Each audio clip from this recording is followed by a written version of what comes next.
And I know there's always urgency. You get to this moment, but does this feel different in any way than any of the others because you've been doing this for so long? Does this feel more? Is there more of a sense of urgency? If I translate that, it's, do you feel more urgency because you might not have that many more chances? Well, let me tell you how I feel about that. You're laughing because you're thinking the same damn thing. But you guys are not in much different boats either, by the way. You know, you don't get to do your job forever either. But, you know, Judd Heathcote taught me something in 1986. We were playing Kansas in the famous clock game. And we did an unbelievable job against Kansas. They had Danny Manning. They were really good. And we had Scott Skiles. We were good, but we weren't that good.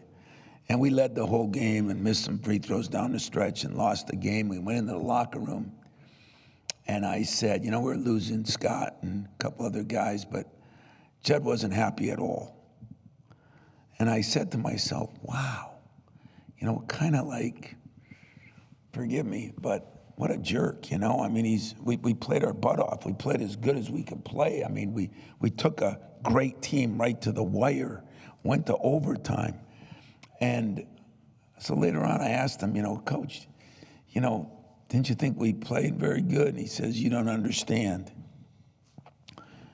Those guys, some of them will never get that opportunity again. And who says anybody will? You know, my good friend Gene Cady, I think, is one of the greatest coaches ever to coach.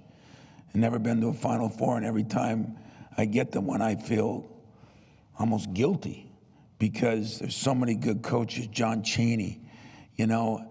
So I don't look at it my age or the end of my career or the beginning of my career.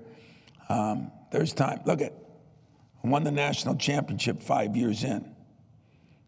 25 years later, haven't won another one.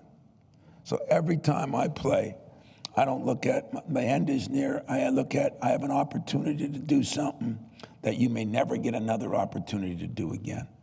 And that's kind of the way I approach it. And so I don't feel any pressure that, you know, wow, you know, you might not get, the pressure is you might not get another chance. Having nothing to do with how old you are or anything else, just fact of life, you might not get another chance.